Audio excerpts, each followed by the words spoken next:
Hey everyone, welcome to another video.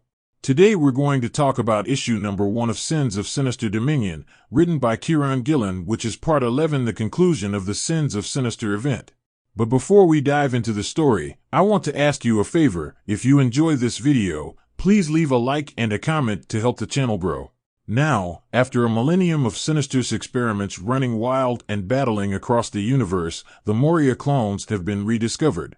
Through cult-like manipulation of Sinister's specialized assassins, the Night Kin, Mother Righteous, herself a Sinister, succeeded in breaking into the World Farm where the clones had been hidden away by Storm and her Brotherhood of Mutants, only to be killed moments away from resetting the timeline herself. So with that said, the original Moria MacTaggart, here to take the future of mutantkind into her own hands at last.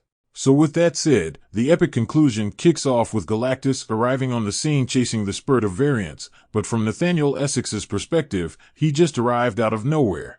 So as all hell is breaking loose, Moria asks Sinister is this what he wanted, referring to the chaos all around them, which he replies by saying just because it's a hell of his making, doesn't mean this was the hell he wanted, but speaking of hell, he asks her, where the hell she is at, for in Immoral X-Men issue number 3, Moria was nowhere to be found. And to his surprise, she was right outside the vault trying to get in, but ultimately unable to do so, which prompted her to ask Nathaniel if he have had any luck changing Ironfire's mind about opening the door. Which Sinister had to respond by telling the truth, for the last time we saw them, Sinister put a bullet in the back of his head. So with time running short, and Beast on his way, Sinister tries to figure out what Destiny's message meant, because Destiny's message was supposed to hint at another way into the vault. Now initially, he thought perhaps the undead Ghost Rider Galactus may have been a part of it, but he was wrong. But just as his ideas were hitting a wall, the Marauder picks up something small flying extremely fast in their direction. So with his curiosity peaking, they ask the computer to show them what it was, and to Sinister's surprise, they see the Juggernaut flying full speed in their direction. And at that very moment, everything clicked in Nathaniel's mind, for he realized that Irene was playing the long game, and maybe they should be on the same side next time around. So with impact imminent, Sinister shouts for Moira to brace herself, as the human battering ram drove itself straight through Galactus's head and into the Chimera shield in a massive explosion. So as the vault door opened wide, Moira took the opportunity to rush in as Sinister pleaded with her to wait for him, because he had to upload his plans, which was something Moira cared very little about, for this was her opportunity to rewrite the past her way. But before Sinister could give chase, a blade attached to a chain drove itself through his back, catching him off guard, for John Ironfire was still alive and pissed. So with Sinister on his knees bleeding, John discloses that he can turn his blood into metal, and before every battle like this one, he makes sure he does it because it gives his bones a little extra coating of protection, like a shield. So where his blood is useful, he proclaims that Sinister's blood was pointless, for within moments he will be dead. So as Sinister cries out to Moira to stop and wait for him to upload his plans, John interrupts him and states, if any plan you have doesn't involve dying then it is over. So with everything looking hopeless for Sinister, we skip over the Beast making his way over to the battlefield. And with the death of Emma the Red Queen, Beast is making himself at home, due to him taking control of the Red Diamond forces, so with him sitting comfortably on the throne, he begins to strategize his next moves carefully because he was under the impression that the Galactus was a distraction. So with Beast being done playing these games, he orders their forces to deploy the Namornauts to retrieve the Moira engine, but they would need their own distraction to pull this off, as well as an unlikely alliance with their sworn rival. Now this right here caught the Cuckoos by surprise, because they tried to warn Beast how big of a risk he was taking because at this point in their war, there are no conversations to be had with this individual but only assimilation. So with the psychic shields being brought down, Beast reaches out to none other than Charles Xavier to broker a temporary peace, because he truly believes that he could resist Charles's influence, because of a method Charles taught him to do in the past. But unfortunately, none of that would mean anything, because over the years Charles has far surpassed those limitations. And before I continue this story, let me just pause on this image for a second, of a Mad Max type Charles, for this dude is literally driving tanks over monks, which is crazy, but anyway getting back to the story. So as Charles looked deep within Beast's mind, the gravity of the situation hit him like a ton of bricks as he decided to step in personally and take over. And just like that, he astral projects himself through Hank's body and took everyone out on the bridge of the ship as he called for all the minds under his control to join him to fight for his dream. So with all that power rushing his way, he was able to manifest a gigantic head in space, made up of psychic energy, like the Eternal's Unimind. So with the psychic attack ripping its way through what is left of the world farm, both Sinister and John Ironfire is put in a world of pain. For Xavier has arrived, and with John's defenses gone and psychics dead, he immediately recognized that they are in big trouble. Now despite Charles' power, both John and Sinister personally have means to protect themselves, for Sinister is Sinister, which means he is prepared for everything. And John Ironfire's blood is extremely powerful, because once he spilled it upon his head, he managed to make a helmet like the one Magneto had with the same properties as Juggernaut's helmet. So with no time to waste, John was dead set in taking out Sinister, but with a few well-placed words, he was able to pause his execution. For he stated that he had a way to stop Charles. And the way he was going to go about doing that is by increasing the amount of blood John Ironfire can produce safely. Because human blood is made up of 90% water, so with a dose of Iceman DNA, John can produce all the water and blood he needs. So with the choice on the table, Sinister say all the scenarios out loud to better push John to decide, by saying, so I can see you thinking maybe you'll be quick enough to take it from me and smart enough to activate it yourself. And you know if you let me go, I'm just going to run off and try to reset the universe. And maybe you are right, but maybe someone will stop me, because I am one man that can be stopped, but Charles isn't. Because if he gets Moria, it's game over for everyone in the universe. I mean they will still exist, but it'll be his universe because everyone will be trapped in his sick eternal dream, and with the Moira engine, he'll be unstoppable. So with the choices laid before him, John was forced to pick the lesser of two evils, as Sinister jabs him with the DNA, turning him into a massive metal version of himself as he charges at Charles head-on. And with Charles's psychic power having no effect, John ripped right through him as the fight began. So with Sinister free to do as he intended in resetting the timeline, he runs straight into Moira as she stood in his lab ready to do the deed. But with Sinister not willing to let it happen, he opens fire on Moira to get her away from the clone. So with the two at a standstill, Moira and Sinister have a small conversation about the ethics of him turning her into a machine, which is ironic because she has already done that to herself. So with a ceasefire called, Moria fills him in on why Mother Righteous is dead on the floor and how she had plans similar to him. So with that established, Sinister went to upload his plans into the clone when Moria still opened fire on him anyway, for she believed that Sinister didn't deserve to use the clones and learn anything from this timeline. But with Charles starting to get the upper hand on John Ironfire and the Namernauts on their way, time was too short for them to argue about who deserved it. So with their enemies closing in, Moira relents on her stance and tells him to hurry up and upload his plan, and tells him hopefully the first thing he does upon resetting the timeline is to destroy this whole lab. Now, with the Namernauts crashing into the room, Moria blasts away as Sinister uploaded everything. So with that completed, Sinister states that he wants to become a god by doing something he wanted to do from the very start. Because in the beginning they tore the control from him and meddled with his top-level work, but the infrastructure still remains, for his psychic inferno failsafe was still operational, which so happens to be located within his lab. So with the switch in sight, he was ready to kill everyone with the modified X gene in this universe all at once, for they were going to wipe this dimension out anyway. So with the press of a button, everything kicked off. Now while this is going on, we get a dialogue for Sinister, and it goes as follows: mutants are special, I always knew that. The X gene makes who they are, or that's what everyone agreed upon, so at the end of the day, that is the heart of Krakoa because the X gene connects us all. Xavier thought it was like a chain of held hands, skipping through meadows. And as for Apocalypse, he thought it was like a bundle of sticks. But I thought it is more like a fuse on an old cartoon bomb that you can light. A galaxy of mutants can burn so hot, it sears a hole in all that is, which would take a miracle for any to be spared. A scream with so many voices that reaches beyond the curtains of our stage, the knowledge of all those minds consumed, digested, and injected into my hungry psyche. I have built a staircase straight out of reality, and every step is a corpse, for I am now everything.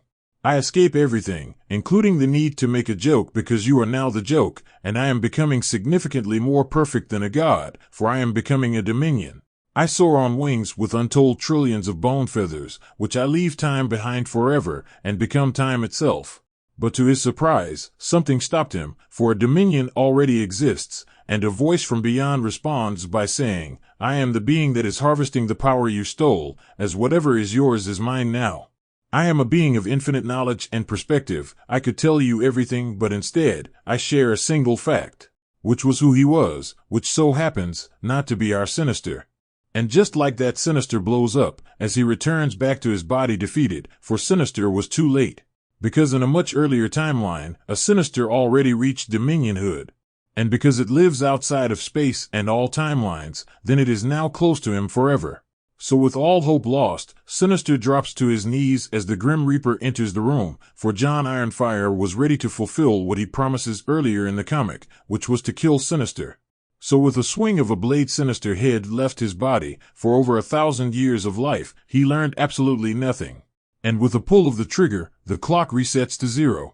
So with that said, the story picks up with Sinister back in his lab, creating yet another Moria clone, when a massive file comes across his screen. But before he could open it and see what took place over that time span, a massive explosion erupted in his lab that destroyed everything. And from the flames walked Moria MacTaggart herself with a story to tell. For she tells him that she found her way to his lab and watched the end of his rival's scheme. For the mother was going to insert a mystical virus into your machine. She'd spent 1,000 years finding the tools she needed to do it, but at the end of the day, she failed, because at the last second, she was stabbed in the back. And the crazy part was all she needed was a specific soul to sacrifice to finish, which she found and prepared it to do the job. The soul was radiant, saturated in the purifying faith of fanatics without number. So as Moria looked at her dying, she realized that all that applied to someone else too, so in a twist, Moria fed the mother to the heart and corrupted the machine herself. So before she could reset the timeline, Sinister showed up and revealed his trump card, the device he attempted to use to seek dominionhood, which he ultimately failed to do. So Moria lets him know that everything he did was for naught, because this story belongs to Moria, and as for his story, it's over. So with that said, Sinister discovers that all the Moria clones' X genes were neutralized in the explosion, which trapped him in this timeline with no backups. So with that established, Moria left, but not without leaving a little something behind for Sinister, which was Rasputin 4 with her sword in hand. And by the looks of it, she is playing no games, for she was not happy with being left behind. Now a while ago, I thought it was Charles that was speaking to her about revenge on Sinister, but by the looks of it, it could have been Mother Righteousness. Because when she emerged from the cloning tube, she lets him know that he is wanted for the murder of mutant kind.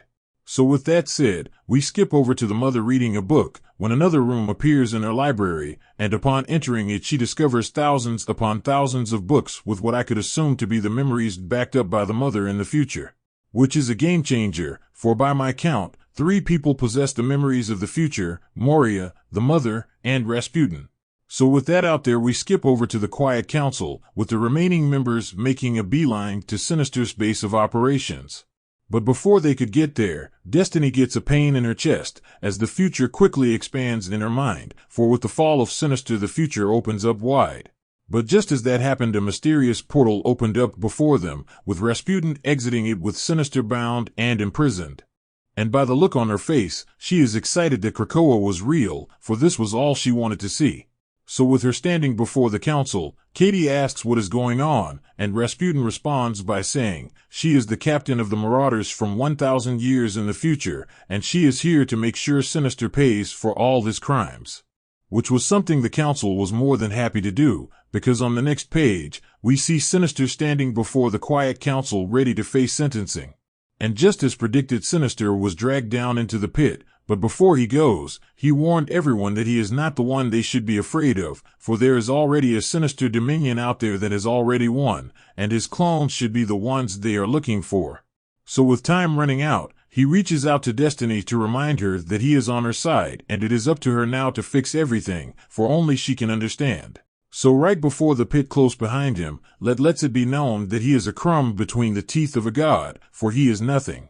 So with Sinister now locked down, and the world seemingly saved, everyone seemed kind of concerned about how convincing he was at the last minute, but regardless of all that, everyone still has one question in mind, and that was what happens in the future that brought her to their timeline to save the day.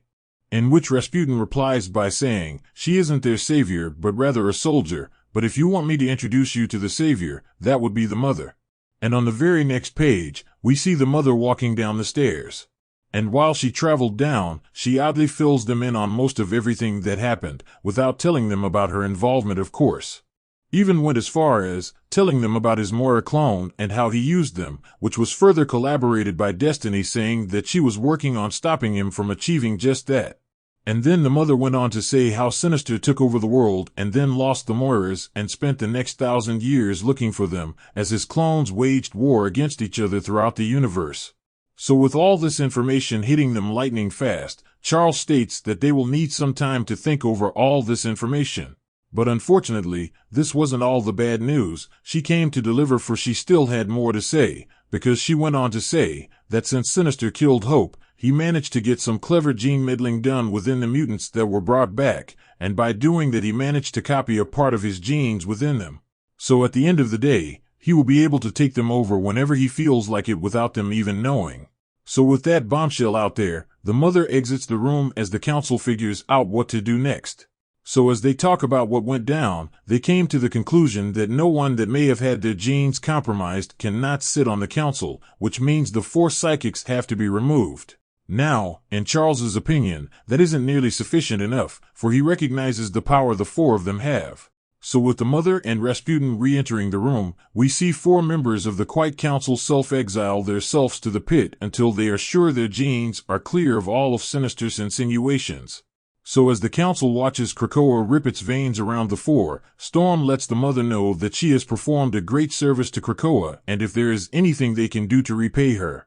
And just like that, Charles, Emma, Hope, and Exodus were swallowed whole by the island. So with that said, issue number 1 of the Sins of Sinister Dominion, which was part 11 of the Sins of Sinister event, comes to an end.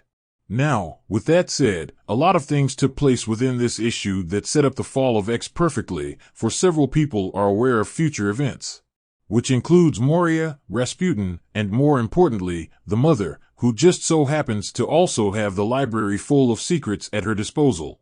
So with these power players in the mix, there are still unknown forces at play that can shape the Marvel Universe as a whole, for someone out there has already reached Dominionhood, and with the council down by 4 of their top hitters, Krakoa is in a very weakened state, and ripe for the picking.